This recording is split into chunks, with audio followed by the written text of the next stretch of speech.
اعوذ باللہ من الشیطان الرجیم بسم اللہ الرحمن الرحیم الحمدللہ رب العالمین والعاقبۃ للمتقین والسلام علی سید المرسلین اما بعد فاعوذ باللہ من الشیطان الرجیم بسم اللہ الرحمن الرحیم السلام علیکم ورحمۃ اللہ وبرکاتہ۔ معزز ناظرین، کیسے ہیں آپ سب؟ مجھے امید ہے کہ آپ سب خیریت سے ہوں گے اور آپ کی طبیعت بھی بالکل ٹھیک ہوگی۔ چلیے کرتے ہیں ویڈیو کا باقاعدہ آغاز۔ نماز عصر کے بعد دولت والی جو سورت ہر روز صبح تین مرتبہ یعنی کہ تین مرتبہ پڑھ لیں، انشاءاللہ پیسے گنتے گنتے آپ تھک جائیں گے، رزق ساتھ نسلوں تک رہے گا انشاءاللہ عز و جل۔ آپ نے کرنا کچھ اس طرح ہے کہ نماز عصر جب آپ نے پڑھ لینی ہے، یعنی کہ نماز عصر کی جو ہے وہ قسم کھائی ہے اللہ تعالیٰ نے قرآن مجید میں، والعصر ان الانسان لفی خسر، یہ والی آیات آپ نے ضرور پڑھی ہوگی۔ تو اللہ تعالیٰ نے عصر کی قسم کھائی ہے، یعنی کہ مجھے زمانے کی قسم انسان ایک بہت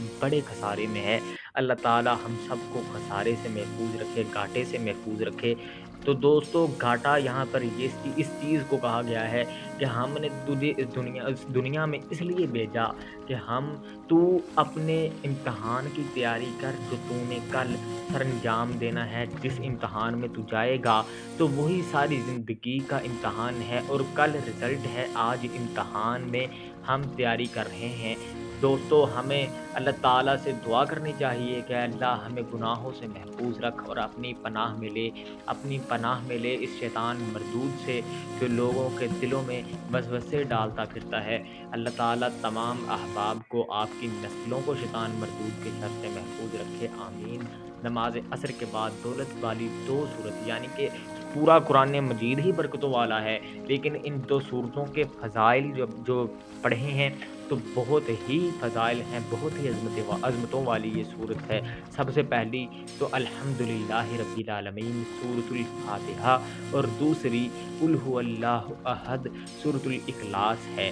میں نے یہ پہلی آیات اس طرح پڑھی ہیں کہ ہمارے معاشرے میں، ہماری سوسائٹی میں یہ رواج ہے، یعنی کہ اس چیز کو سمجھا جاتا ہے کہ ہم الحمدللہ یعنی کہ پہلی آیت سے صورتوں کو یاد رکھتے ہیں۔ کچھ بھائیوں کو پتہ نہیں ہوگا سورۃ الاخلاص کسے کہتے ہیں، کہ قل ھو اللہ احد پہلے بھی کہہ دیا اور اب بھی آپ کو سمجھا رہا ہوں۔ تین مرتبہ نماز عصر کے بعد آپ نے نماز عصر کے بعد لازمی روزانہ پڑھنی ہے انشاءاللہ۔ اس میں عمر کی کوئی قید نہیں ہے، عام اجازت ہے، کیونکہ یہ قرآنی عمل ہے، اس کی اجازت کسی سے بھی لینی نہیں پڑتی۔ ہمیں تو قرآن مجید کی تسبیحات کو ویسے بھی پڑھتے رہنا چاہیے، اپنی بہتری کے لیے، اپنی نسلوں کی بہتری کے لیے ویسے بھی پڑھتے رہنا چاہیے۔ اللہ تعالیٰ ہم سب کو جزائے خیر عطا فرمائے، ہم پر اپنی رحمتوں کے سائے رکھے، آمین۔ اور تمام امت مسلمہ میں جو بھی پریشان ہیں، اللہ تعالیٰ ان کی پریشانیوں کو دور فرما کر انہیں ان کی پریشانیوں کو خوشیوں میں بدل دے، آمین۔